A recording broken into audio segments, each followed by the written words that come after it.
You've got a lot to do. Wouldn't it be nice to have a little less on your mind? Eide Bailly can take the pressure off your day-to-day accounting, taxes, data issues, and other business needs. What inspires you inspires us. This is the Art of Dental Finance and Management podcast, brought to you by Art Wiederman, CPA with Eide Bailly. Whether it's taxes and investing or planning wisely, Art is the expert to make your dental practice profitable. At Eide Bailly, what inspires you inspires us. We provide a suite of accounting and advisory services dedicated to the total care of your practice. Visit our website to access our tools and resources tailored for dentists, eidebailly.com/dentist. That's EIDEBAILLY.com/dentist. This podcast is distributed with the understanding that Art Wiederman, CPA, and Eide Bailly, LLP are not rendering legal, accounting, or other professional advice. Listeners should consult with their business advisors before acting on any of the information or opinions shared. If you have questions and or feedback, make sure to email Art over at awiederman@eidebailly.com. That's AWIEDERMAN at EIDEBAILLY.com. You can also give Art a call at 657-279-3243. Without further delay, here's your host, Dental CPA Art Wiederman. And hello, everyone, and welcome to another episode of the Art of Dental Finance and Management with Art Wiederman, CPA. Welcome to my podcast. I'm your host. I'm Art Wiederman, and for those of you that are new to the podcast, I am a dental division director at the CPA firm of Eide Bailly. I'm located in Southern California. In the city of Tustin is where our office is. I live in South Orange County. It is a beautiful Thursday afternoon, and we're recording this podcast today. And folks, many of you have been listening to me for, and I can't believe it, it's 2.5 years that I've been doing this. 2.5 years. December of 2018, we started this journey. It's just amazing to me. And I have interviewed some of the icons in dentistry. I've interviewed the president and executive director of the American Dental Association. I've interviewed a lot of really cool consultants and financial people. And every time I meet new people in dentistry all the time. And I have met somebody whose company and concept fascinates me, and I wanted to share it with you today. And I'm going to be chatting with Chip Fichtner, who is the founder of a company called Large Practice Sales. And we talk on this program, it's not 75% of the program, but we bring up and do episodes often on transitions because that's a big part of your career and your retirement and everything like that. And I'm a dental broker, and I sell individual dental practices to individual doctors. But as many of you know, the DSO market is growing out there, and group practices represent, from what I hear, 20 to 25% and growing of dental practices. Well, Chip and his company work with not things. It's not a thing. They work with entities called Invisible DSOs, which, as I chatted with Chip about this, it just fascinated me. And what it does is it allows you to keep a lot of the control of what you're doing in your practice and leverage some of the equity and grow your practice and hopefully have something down the road. So we're going to chat with Chip about what an invisible DSO is, how it works, who is a candidate for it. And my objective in this, doctors, because I get nothing from having anybody come on my podcast. Nobody has ever paid me a dime to do this. But my goal is to educate you, okay? And the goal is to make sure that you have lots of really good information. So we'll get to Chip Fichtner in a minute. I do want you to go to our wonderful partner, Decision in Dentistry magazine. Go to their website at www.decisionsindentistry.com. And they have amazing clinical content, 140 continuing education courses that you can access for a very low monthly fee. And they've got a lot of really exciting stuff coming down the road in the next year, which I'm not at liberty to share with you, but they are just growing their educational platform for dentists, both on their in their magazine and on their website. So go to their website, and if you want a complimentary consultation with any member of the Academy of Dental CPAs, please go ahead and call. Go to our website, which is www.adcpa.org. And we are 24 members, 24 dental CPA firms that represent over 10,000 dentists. I'm one of the founding members of the group, which we founded 20 years ago in a couple months. So with that said, I got a couple of things I want to share with you. Number one, we are recording this podcast on July 8th, 2021. I've been date stamping them ever since the pandemic started. And this podcast will air on July 21st. So in about 2 weeks, this one will come up on the internet. So at this point, I want to remind all of you who have not filed for your PPP Round 1 loan forgiveness. We are working very closely with dozens and dozens of doctors in helping them file for their forgiveness and obtain the employee retention tax credit. So if you have not filed for your forgiveness, most of you are going to have to file by pretty much sometime between the end of July and the end of August. It's 24 weeks after the day you got your loan and then 10 months after that. If you file one day later, you're going to have to start making payments probably over 2 years, so it's a big payment. If you had a greater than 50% reduction in your gross receipts in the second quarter of 2020, which is the quarter that everybody was shut down, give me a call at 657-279-3243 or email me at awiederman, Wiederman, at Eidebailey, EIDEBAILLY.com. I just looked at my spreadsheet. We are over $2 million of credits that we have gotten for our clients from the employee retention tax credit. The other thing I want to share with you is that we're going to be airing on August the 4th a wonderful podcast with Tyler and Ashley, two partners at our CPA firm, Eide Bailey, and we're going to be talking about the HHS Provider Relief Fund. I also want to remind you, if any of you in any dentists who are listening received more than $10,000 from the Provider Relief Fund before June 30th, and that would be anybody probably who was doing Medicare or Medicare, Denti-Cal in California, you would have gotten those checks. If they're over $10,000, you must report to the HHS, Department of Health and Human Services, by September 30th. But we're going to have a whole episode on that. For most of you who got your money in August, the 2% payment, you're not going to have to report until January of 2022. But we're going to go through all of that with you. Be sure to check out our new Eide Bailey podcast, Ebb and Flow, a business podcast providing inspired insight on issues and trends the middle market faces. Hear unique business stories, get answers to frequently asked and unasked questions, and understand business topics that matter to you.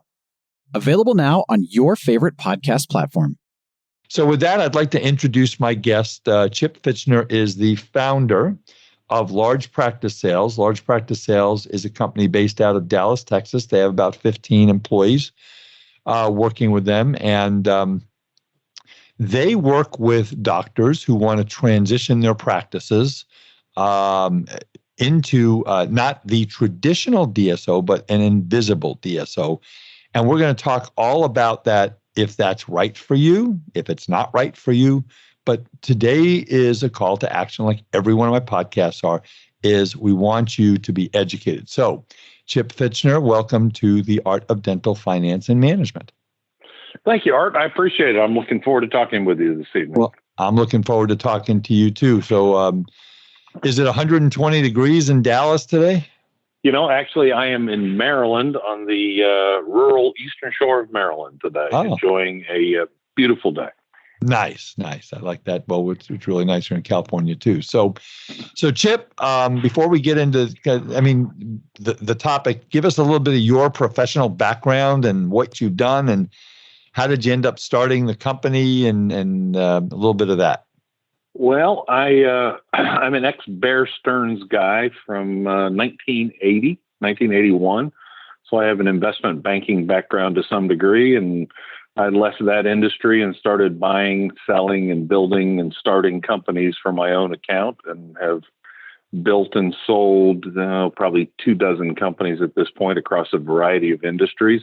And about 10 years ago, I bought a company in the dental industry, and I knew nothing about dental then. And frankly, I still don't know a lot about it. But we bought that company. It was located in Utah, and we decided to move it someplace that was centrally located. And being a boat guy, we moved it to Fort Lauderdale, Florida, and built it and sold it. And in that process, one of my clients who had a 18-office multi-specialty practice came to me and said, "Hey, you're an ex-investment banker. Can you help me sell my practice?" And I said, I don't know a whole lot about selling practices, but if you pay me enough, I'll learn." And so we did, and we got him a great value for his practice. And that was over 5 years ago. And so we learned about helping larger practices monetize a part of their practices. Our model is based on the theory that doctors don't need to sell all of their practice. And doctors, we've done transactions for doctors as young as 32. So we're all about helping doctors find partners to help them grow. So that's interesting. You bring up a 32-year-old that you helped sell their practice, Chip. So yeah, I mean, you're living in this landscape every single day. You see how practices are sold. I mean, we have individual doctors selling to individual doctors.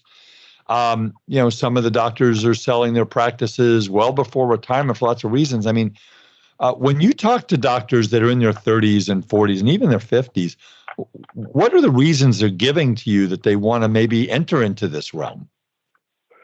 Well, it's not about selling your practice. It's not about transitioning. It's not about retirement. It's about realizing the fact that the dental industry is consolidating rapidly. To put it in perspective, many people believe that the dental support organizations, or DSOs, are backed solely by private equity. The reality is that the dental support organizations are backed by private equity, family offices, SBICs, and other types of investors. Right. And the dental consolidation thing is growing rapidly. Private equity alone put $10 billion into dental consolidation in 2016. In 2019, they put $40 billion into it. And this year, we expect they'll cross $100 billion. And then you add the family offices and SBICs, and the consolidation of dental is growing really fast. And that's an opportunity for doctors to partner with these groups and not sell all of their practice. And this is not a retirement strategy. This is an opportunity to partner with a group that can provide resources to the doctor to help their practice grow bigger, better, faster, and more profitably. And the doctors retain an ownership interest such that they benefit from those resources, and the value of their practice and that retained equity can grow exponentially. Okay, so let's take an example. We have a doctor out there who's listening, who's got a practice doing $1.5 million, $2 million, and they have a reason. They maybe they want to get a little bit out of management. Maybe they stay in management. How would this work? Okay, they would come to a company like you guys, and they would say, "I would like to find a suitor." And there are, invisible DSOs. So maybe start out with, what is an invisible DSO? Define it for me. Great question. So there are, and there have been for over 30 years, dental support organizations who started out traditionally acquiring 100% of a GP practice. And the doctor would work for several years for them. And that DSO, or dental support organization, would take over the management. They would potentially rebrand them to create a national brand, whether that's Monarch or Bright Smiles or Aspen or whoever. And the doctor would sell 100% of his practice and work for the group, and then he would retire. Well, that model over the years has changed such that the majority of the transactions today are being done by what we call invisible DSOs. An invisible DSO is a group that you've probably never heard of, and they may own dozens or hundreds of practices across the country. And there are well over 100 of them today just in GP, and then there are another 50 or more in specialty. And these groups may own dozens or hundreds of practices, but you never heard of them because their model's a little different. What they'll do is come into a practice to a doctor, and the youngest doctor transaction we've done was a 32-year-old doctor, and he sold 51% of his practice for cash up front, which fortunately today, the majority of which will be taxed at long-term capital gains tax rates. Yeah, we'll and he talk kept about the that. 49. Yep, we will. Important topic. But he retained a 49% ownership interest in his practice. And therefore, he now benefits from being a part of a bigger family. And they're not telling him what to do and when to be open and what color to paint his lobby. And they're not changing his name. And they're not telling him who to hire and who to fire and what to do and what insurances to take. They're investing in him because he's built a successful practice. And their model is based on the theory that they want owner doctors in practices because practices with an owner doctor are better run and more profitable than an employee run practice. And that's been proven over and over again. And that's why the majority of the groups that are making acquisitions today are utilizing the Invisible DSO model to grow their business. And there are groups out there that are making 100 acquisitions a year. Wow. So you said, Chip, in some of your comments that the Invisible DSO doesn't make them change the paint or the name, name or branding. I know I've seen some of these large DSOs, like the ones you mentioned, where they have a list. I've seen the list. You will use the recommended lab, the recommended dental supply company, the recommended down to the paper clips, because it's all about making profit. So are you saying that these groups basically come in, they're investing money and they just kind of step back and watch what happens? I mean, do they give any kind of management assistance to the doctor? It depends. Each one has a different operating philosophy. But as an example, gloves are a very personal thing for doctors. And when you have a DSO that acquires 100% of a practice, they're going to go, here's our formulary. This is what you're going to do. With the Invisible DSOs, they don't do that. They go, you know what? You're happy using the brands of supplies that you've been using for years or decades. Just keep using those. It works for you. But if you don't mind, would you buy them under our purchasing contract? Because we're paying 25 to 30% less than what you are for the same product. They are not asking the doctors to change what they do. They don't want to try and fix what's not broken. Because these groups are only investing in great practices. They're not buying marginal practices. They're only buying great practices. And they want the doctor to continue to do what he has successfully done in the past. And yeah, you may save a few bucks by commanding the doctor to use a specific lab, but that's not their model. Their model is to invest in great practices and don't break what they just spent millions of dollars buying. So they are very hands-off. Now, on the flip side, they'll take over some of the administrative functions. Virtually all of them will take over banking, payroll, benefits, and benefits administration. But after that, they're all a little bit different in how they execute their plan. But as a general rule, they are incredibly hands-off. And so who are these? Did you say that they are private equity? They're big companies? I mean, who are the buyers? I mean, obviously we're not going to mention any names, but who are these Invisible DSOs? There are literally over 200 Invisible DSOs out there today. Some are small, they may only own 5 practices, and some are large, they may own 500 practices. So they're each a little bit different. They are generally financed by some sort of institutional capital, meaning a private equity group, a family office, an SBIC, which stands for Small Business Investment Corporation. Right. But there's always a doctor leading the organization and making we'll call it the parent level clinical decisions. The doctor, of course, is always making their own local level clinical decisions, but these are doctor-led organizations that are backed by deep pockets, without exception.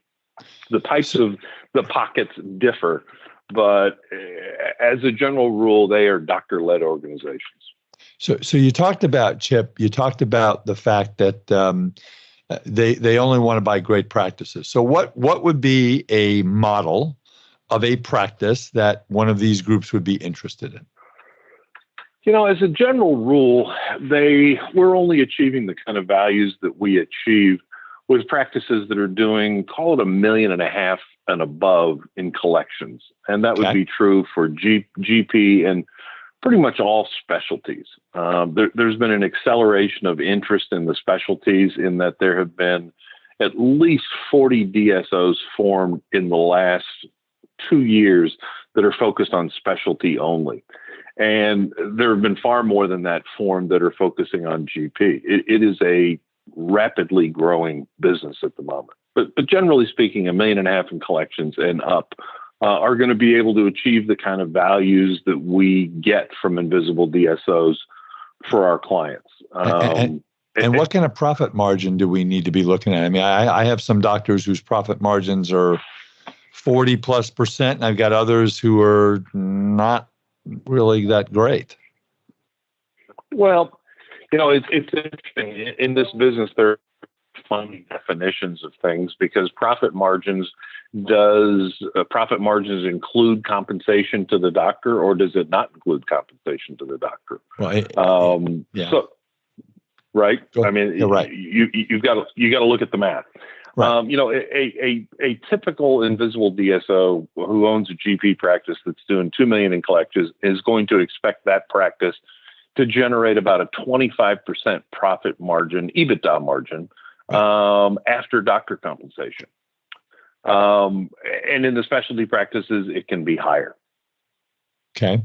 So Chip, let's talk about valuation, because that's what a lot of folks are interested in. And you talked about EBITDA, and EBITDA is a term that we CPAs know pretty well. You live and breathe it. But how do you if someone brings you a $3 million practice, or a group of maybe 4 or 5 offices doing $5 million or $6 million or something like that, how does the valuation of that practice, say I have a doctor who's got a $2 million practice, and they go to the local broker, and the local broker, I mean, we value here in Southern California usually 80 to 90% of gross revenues, 2 to 2.5% of true net profit, which does not include compensation to the doctors. But EBITDA is very different. So talk about the valuation of a practice when one of your Invisible DSOs that you work with are looking at a doctor doing $2.5 million. Okay. Well, and EBITDA, by the way, stands for earnings before interest, taxes, depreciation, and amortization. It's functionally the cash flow of a practice. Right. And in the way the Invisible DSOs evaluate EBITDA is they look at it after a doctor compensation calculation. So in the GP world, a GP is going to get paid somewhere between 30 and 33%. In the endo world, they're going to get paid somewhere between 35 and 40% of collections. And in ortho, the majority of them are using a fixed annual salary. Right. So the buyer's definition of EBITDA is after doctor compensation. So first thing you want to look at is overhead. So for easy math, let's take a $2 million GP practice that has a 50% overhead number. You're going to pay the doctor 30% for generating that $2 million in collections, assuming there's no hygiene, because in these models, most doctors don't get paid on the majority of the hygiene. Right. So now you have a practice that with $2 million in collections is going to have an operating profit of 20% of $2 million, so $400,000. So that would be the EBITDA of that imaginary practice. Right. And in our world, depending on where the practice is, how old the doctor is, how long he's willing to stay, what other practices might be in the area that would be complementary. We do a lot of deals where we get a client in an area and then collect other clients in the area so that we can sell them as a group to a single buyer, which enables us to get higher values.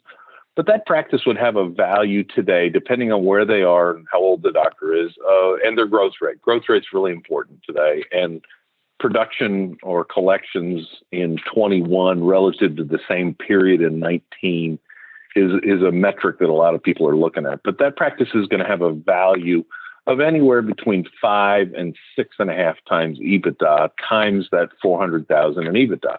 So that practice is going to be worth between $2 and $2.6 million in our world. If the EBITDA is bigger, let's say the EBITDA is twice that, it's 800,000. They're going to have a value of 6.5 to maybe 7.25 times EBITDA. So the numbers done start transactions. silly. Well, it's not that they get silly because, I mean, those are relatively small examples. We've done multiple and I know doctors like to think in terms of fractions of or percentages of or multiples of collections. We've done probably $100 million in transactions in the last 6 months where the practices were valued at over 200% of collections. Wow. And we've done some where it was over 400% of collections. So it's all about the profitability of the practice. In our model, the collections number is completely irrelevant. All that matters is the profit model. Is the profit. It's all about what you make. Before we go any further, Chip, if anybody has any questions kind of about how this works, what an invisible DSO is, they want to get more information, would you be willing to talk to our doctors that are listening? Yeah, absolutely. We urge every single doctor to go through our process because we're happy to give what is functionally a free valuation. Now, it's not as sophisticated as a valuation you would provide because we're using a market-based, meaning what transactions have occurred in the last 6 to 12 months to determine the value of a transaction. But we urge every doctor to give us a call and have a conversation because we learn something on every practice value we determine. Every practice is different. And so doctors are welcome to call us and we'll talk about any practice they have anytime. Why don't you go ahead, Chip, why don't you go ahead and give out a phone number that you'd like to have and I'll make sure they get put into the show notes. So what's the phone number? It's 954-300-2644 or go to largepracticesales.com. And send us an email, and we would love to talk to you. That's what I do all day. Is I love talking to dentists. All right, well that's great, and it's all about gathering information and things like that. So realistically, let's take my doctor who's 45 years old. He's got a practice doing $2 million. You said EBITDA 400 just for our discussion. So he's going to be looking, or she's going to be looking at a value of $2 million. To 2.6 million. So in reading some of the literature about your company, and there's some really good articles I found in Dental Economics about invisible DSOs, is that most of the time, it's my understanding, Chip, that the selling doctor is going to sell anywhere between 51 and 90% of the practice. Is that about right? Yeah, that is about right. And we've done transactions in the last 90 days in that range. And doctors will make that decision based on the partner that they choose. Our whole model is based on putting a doctor in front of typically at least 5 different bidders or prospective partners. Because our belief is that this is a lot like a marriage. You're not leaving. It's not a one-night stand. You're getting married to this partner for the next typically at least 5 years and sometimes 20 or more. And so our goal is to put the doctor in front of as many prospective partners as we can so that they can choose the partner that's the right fit for them. Not necessarily the highest value, but the right fit, because you're going to be living together for a long time.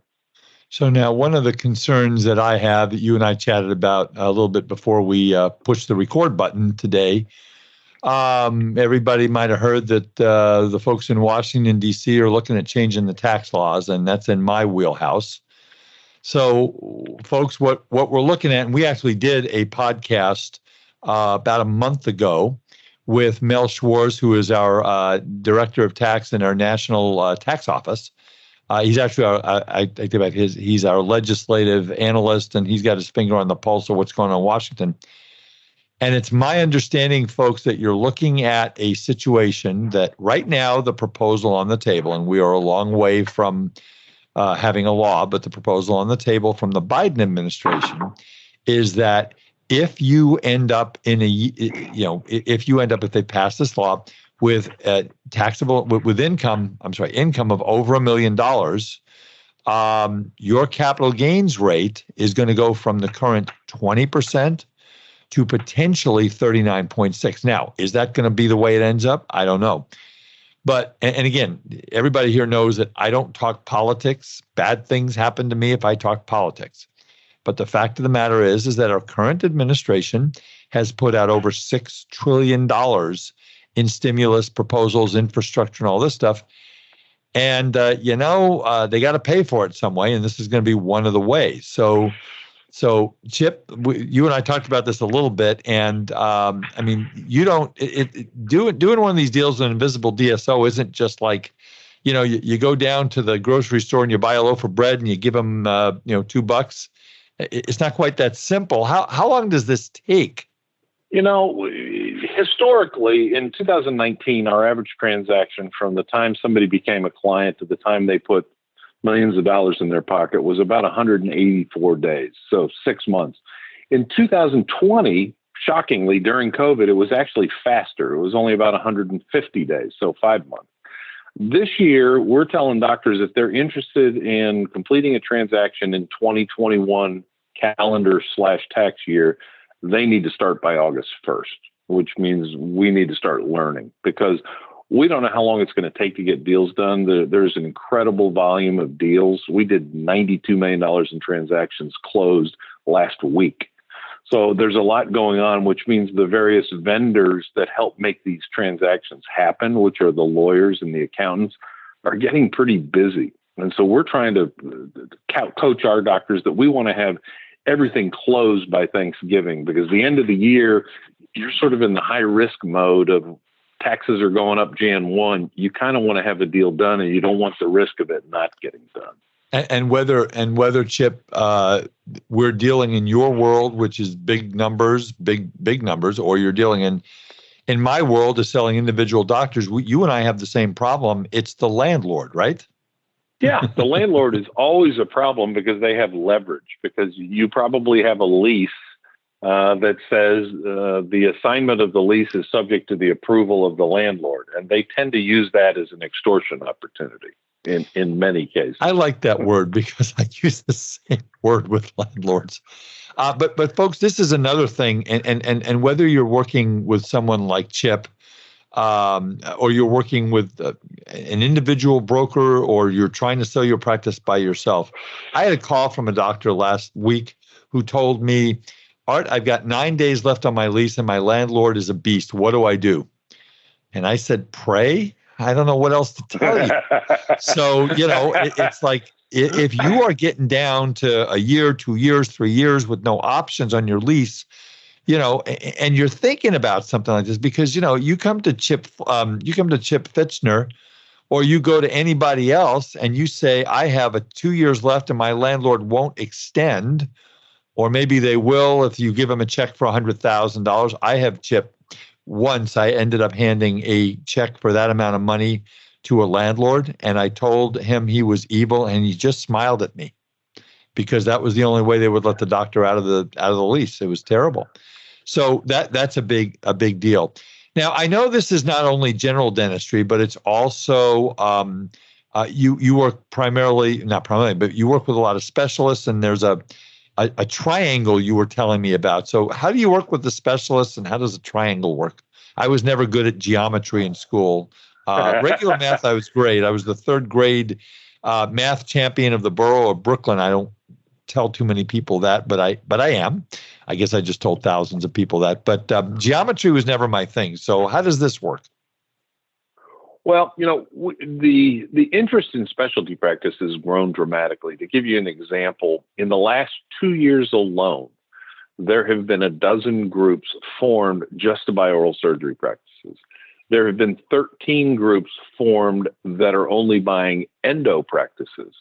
And there are 11 groups that have been formed in the last 2 years that are only buying ortho practices. So think about that. That's billions of dollars of capital. It's billions of dollars of capital that are interested in consolidating those three specialties, or those three specialties alone. And then recently we've had the birth of the dental trifecta group. These are groups that buy pedos. I meant trifecta. Did I say triangle? It's okay. Trifecta is a horse racing term. It was right? I got the first letter right. That's all right. Okay. So these groups are focused only on acquiring interest in pedos, orthos, and oral surgeons in the same communities to functionally lock up referral patterns. And when they come into a community, they come in hard and fast. We had one group that told us they wanted to be in Salt Lake City, Utah, because the predominance of high children per household there.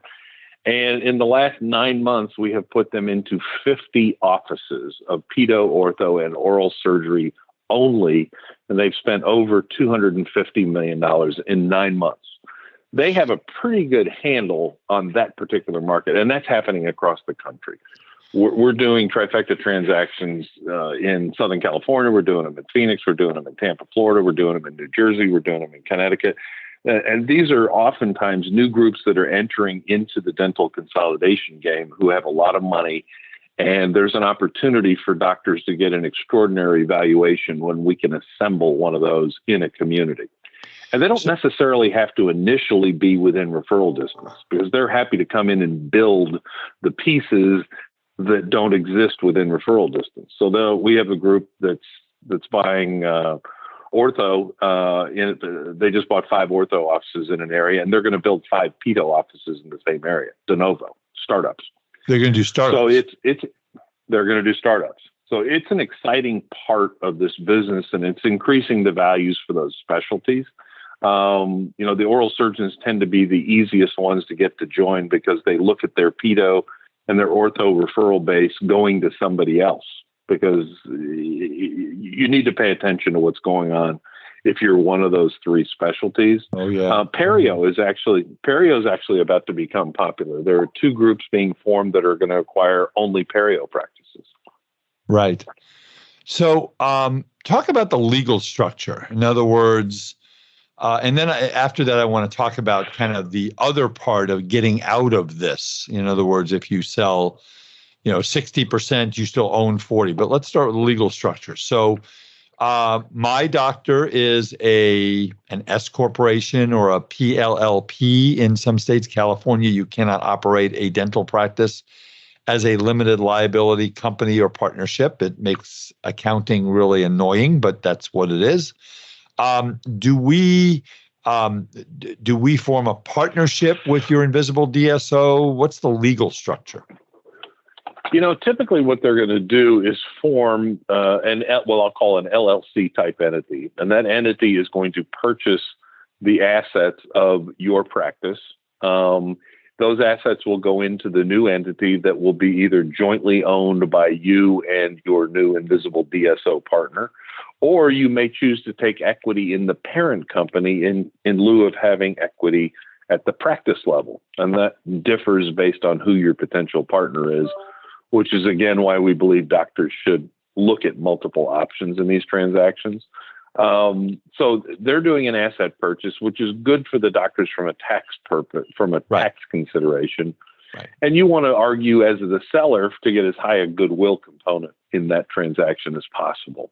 Yep. And that's probably one of the highest values we bring to our clients, is the ability to argue that goodwill argument, because it, as you know better than anybody, makes a massive tax difference. I get it. I negotiate, Alec. I've negotiated hundreds and hundreds of allocations of prices, and it's just amazing what other CPAs believe or think, or all this kind of stuff. It's a huge deal, because it's the difference between long-term cap gains and ordinary income. And for those of you in California, that's a big difference. Yep. In California, we have a mental health tax. If your income is over $1 million, you get to pay a 1% mental health tax. Which, of course, you should, right? Yeah, but it hasn't helped very much here in California. So let's talk about the getting out of the rest of this. So my client comes to you doing $2 million. You come up with a valuation of, $2.5 million. That's wonderful. So they sell 60% of their practice, valued at $2.5 million. So they get a check for $1.5 million. They still own 40% of their practice. What if they? I got lots of questions. What if they die or get disabled, or what if down the road they want to work 10 more years and then they want to retire. How do they get out of the rest of their equity? Is there a mechanism in the documents that says that this invisible DSO will buy out the rest of them? How does that work? Yes, there sure is. And that's one of the things that we're famous for, is not letting our doctors do transactions where they don't have an exit. So that's a negotiated item based in form on how long you think you may want to practice. So what our typical doctors will do, and our average doctor client is 48, they will sign a 5-year employment agreement. And in connection with that 5-year employment agreement, at the end of 5 years, they will have the right to force their partner to repurchase their equity at a predetermined multiple of the EBITDA in that 5th year. Or the doctor will have the right to renew his contract for another 5 years or a negotiated term, hang on to his equity, and again have the right to force his partner to buy out that equity at some predetermined multiple, again, of that distant year. And the goal is obviously in the first 1 through 5 years to grow the practice profitability and therefore increase the value of that retained equity. And the other option that doctors have is to retain equity in the parent company that is acquiring them. And the goal of all of these investors, and they will state it in mantra form, is that the investor's goal with these transactions is to increase the value of the equity of their business by 3 to 5 times in the next 3 to 5 years. Right. So doctors who choose the option of retaining equity in the parent company have the potential to increase the value of that retained equity, which in your $2.5 million example, if they sold 60%, they got $1.5 million in cash, they kept $1 million in equity, such that $1 million in equity could become worth $3 or $5 million in the 3 to 5 years post a transaction. Each of these groups is different and their structures are different.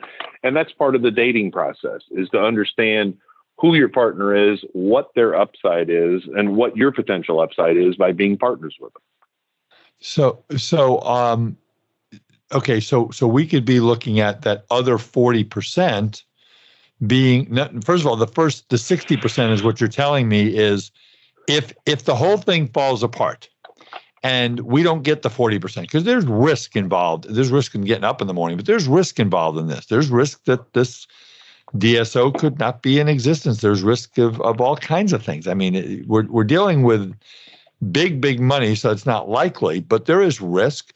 But even if there is risk, you've got, I mean, I'm getting basically in your example, 75% of the value of my practice today for 60% equity. So basically, if I'm hearing you right, I'm pretty much getting, if I put this thing on the market as a single doctor selling to a single doctor, probably getting what I would have gotten, and I'm playing with the house's money, it sounds like, right? Yeah, that's true. But the reason so much money is pouring into dental consolidation is that it has been relatively low risk. If you look at the across the DSO landscape, there have been very few failures where doctors who took equity in the parent company actually lost that money. And that's why you've had an acceleration from 10 billion into the consolidation game in 16 to 100 billion in the consolidation game in 2021. It's relatively low risk. The number of failed DSOs is relatively small. And frankly, the ones that failed, you could identify pretty easily that they were going to fail because they had bad strategies. And again, that's part of the dating process, is to understand who your potential partner is. And we make sure that our doctors do as much due diligence on their buyer or their partner as the buyer or partner does on them. Because that long-term value of these transactions is why younger doctors do these things. So let's use a real-world example. We had a 38-year-old GP client in Arkansas. He sold 60% of his practice in November of 2017. Practice was valued at $5 million. So he got $3 million in cash. He kept $2 million in equity. So 38 months later, he had the opportunity, because his parent company was recapitalizing, which is a fancy way of selling to a bigger investor. And he had the opportunity to take $6.8 million off the table, 3.4 multiple times his $2 million in retained equity. So not a bad trade for 38 months. So at this point, he's now 41 years old. And he said, you know what? The new investor in my parent company is bigger and better than the last investor, and they want to keep the exact same management and play the exact same play. He said, so I'm going to leave my $6.8 million in because I know their goal is to make 3 to 5 times their money, and I'm in there with them shoulder to shoulder. So his goal will be to take his $6.8 million to $20 to $35 million in value in the next 3 to 5 years. And he's got a pretty good shot at doing that. But the failure rates of these is relatively low. Some succeed far more than others, but the money that's being made by doctors in these transactions is not talked about, but it's staggering. You know, so, my favorite example is the biggest DSO in the country, which I won't name, but there are doctors that kept equity in that DSO who've made $100 million. Wow. And not just one or two. We're talking dozens. Well, you know, that's why we're educating, and it's all about education. So I got a couple more questions. I wish we could talk for hours, but we don't have hours, unfortunately. So you said that the buying entity really doesn't interfere in anything. I mean, what changes on day one after you sign the paper and the ink is dry?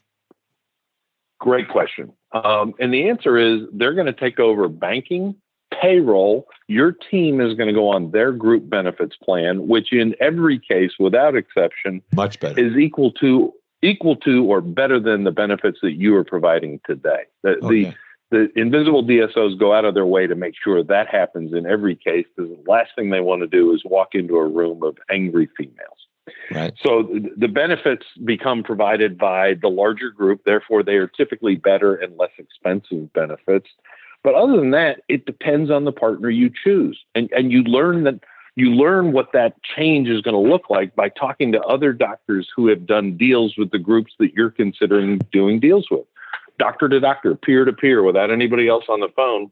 You get to ask the questions like, are you glad you did it? Would you do it again? What changed? What didn't change? Did they do what they said they were going to do?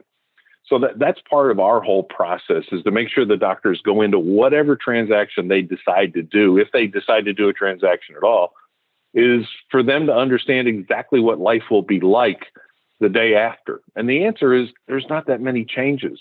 The DSOs are not in the business of telling doctors what to do, what to pay their people, and how to run their practice, because they're only investing in great practices that have been successful. No, that's great. Great information. What's the, let's see, millions and millions of dollars. What's the downside of this? Millions and millions of dollars. What's the downside? You know, that's a good question. And the number one downside is dentists got into dentistry not to become multimillionaires.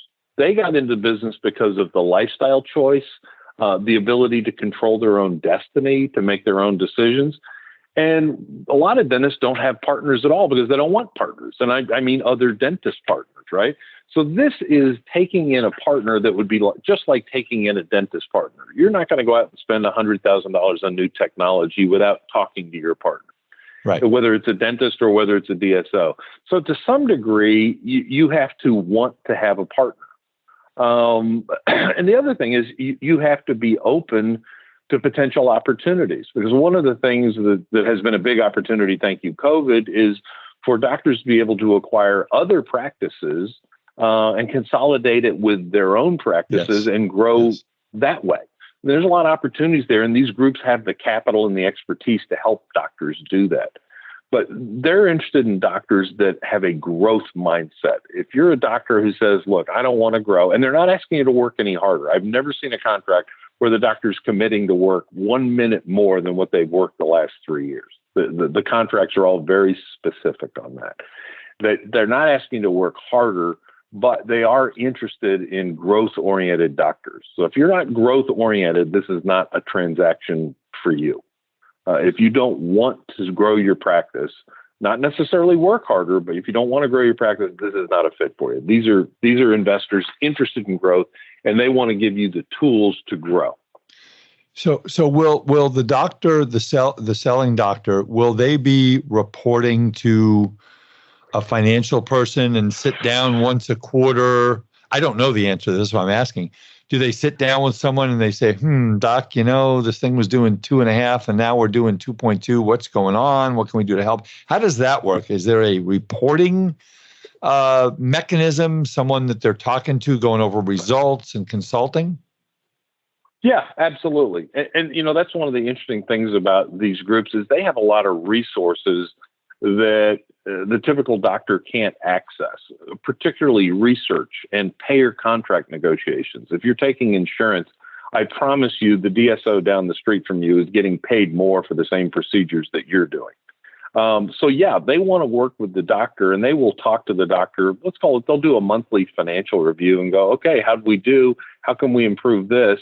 And they're going to provide consulting and services because they want you to do as well as you can. They're not going to scold you if your collections drop 1 month, and they can't fire you for a reduction in collections. That's not what these groups are about. They're buying people, right? This whole business is about people to people. We'll do a $10 million transaction, and the doctor will say, well, gee, what if they fire me? And I said, why would they fire you? The only thing they bought was you and your team. Certainly you have a fabulous lobby decor and wonderful dental chairs, but you don't have $200,000 worth of hard assets. They bought you. They're not going to do anything to make you unhappy. So yeah, they'll do monthly or quarterly financial reviews to figure out ways that they can help you. And one of the things that they're really good at, and this is especially true in orthodontics, is marketing. Orthodontics has become a very direct-to-consumer marketing business. Very much so. And they're really good at that. And the other thing is synergies with other practices that they may own in the area. Right. How can our group of GPs refer to a specialist that they may acquire? But they add a lot of value. It's not, the standard pitch in the DSO world is, they're going to buy supplies cheaper. They're going to get reimbursed by payers better. They're going to have better benefits for team members. But really today, where they really add value is recruiting. Recruiting is tough right now, whether it's associates or just team members. Yeah. These groups, many of them, I know one of the groups that we've sold a lot of practices to, has a whole full-time in-house 15-person recruiting department. So when a doctor needs a front desk gal or a hygienist or whatever, they call their partner and say, hey, would you put your recruiting department on this? And they don't hire the person for you, but they'll send you 20 resumes and go pick the one you like. Yeah, they have resources that are pretty helpful. Okay. Well, let's put a bow on this. And the last thing I'll ask you, Chip, is, so if someone is listening, what's the ideal, what should this doctor be thinking to say, this might be from me? Who's the perfect, I know we've talked about it, but put a bow on it. Give me a kind of a, I'm not going to say 25 words or less. You can use more than 25 words. I'm not going to count words, even though I'm an accountant. I'm not going to count words. How many? What's a typical? What's the best in your wheelhouse type of a deal that someone should say, this might be for me? It's not necessarily about the deal. It's about the desire to monetize a part of your life's work today at today's low tax rates, therefore get financial security and yet still continue to do what you love every day without interference, without somebody telling you what to do. And so what we urge all doctors to do is at least go through our evaluation process. It's free. There's no obligation. Why not? Right? Understand what your practice could be worth in one of these transactions. And honestly, in 90% of the cases, the doctor says, hey, thank you for the value. I'm pretty happy doing what I'm doing. And then they move on. But we're happy to do that. And it's educational for the doctors. I had a doctor recently who, in his mind, his practice was worth 100% of collections. And I said, no, your practice is worth 350% of collections. And he was shocked. He had no idea. So our process is really valuable for a lot of things, not just deciding whether you want one of these partners or not, but at least understanding the value of your practice in today's market, because it's changing. So we urge everybody to go through our process and at least learn. We're in the education business, just like you are. And the last thing, I'm just thinking, metropolitan area, rural area, suburbs, doesn't matter, right? No, it really doesn't. And COVID has had an interesting impact on that, in that you had many DSOs that were geographically concentrated, and they are now interested in not being geographically concentrated. So we've sold great practices in towns of 3,000 people. We sold practices in West Virginia where everybody said it was impossible, and we're about to sell one in Alaska. So where you're located is a lot less relevant than how eager you are to grow. That's far more important than your location. Well, if it's anywhere near Petersburg, I'll be there next week looking for halibut. So that's good. I like that. Fantastic. I've been. Hey, one more time, Chip. Why don't you give out your contact information, the website, and your phone number? Sure. It's Chip Fichtner, and our phone number is 954-300-2644, and that's answered in our Fort Lauderdale office. Or you can go to largepracticesales.com. Pretty easy to remember because that's what we do. And we love to talk to doctors all day long. So please give us a call. We're both going to learn something. There you go. Chip Fichtner, thank you for the fantastic information. Very educational. Every time I talk to a guest, even though I've been in dentistry for 37 years, I learned something every single time. So if you would kind of hang on until after we take us out, and we'll chat a little bit afterwards. I want to, again, folks, thank you for the honor and privilege of your time. Our podcast is growing. We have thousands of people that listen. It's wonderful. I never thought it would turn into this, and we get emails and calls from all over the country of people thanking us for this and thanking us for that, and I'm honored and humbled. It's part of my legacy to what has been a wonderful career in the dental profession. It's not over yet, but it's been wonderful. Make sure that you, again, if you haven't filed for forgiveness of your SBA PPP-1 loan, make sure you get that done. Most of you are coming up before the end of August, maybe even sooner. If you got more than $10,000 in the HHS Provider Relief Fund before June, you're going to have to file. Listen to our podcast that comes out on August 4th on that. If you had a greater than 50% reduction in your revenues in the second quarter, you could be 1 practice, 5 practices, 20 practices, doesn't matter. You've got some opportunities to score some major money. We've gone over $2 million in government money that we're getting for our clients. I'm real excited about that. Go to our partner, Decisions in Dentistry, www.decisionsindentistry.com. Best clinical content in the industry. 140 wonderful CE courses at a very low price. And again, they got a lot of really cool stuff coming up, which I'm sure you'll see on their website and in their publications. And again, if you're looking for a dental CPA, we work with about 800 dentists at Eide Bailey.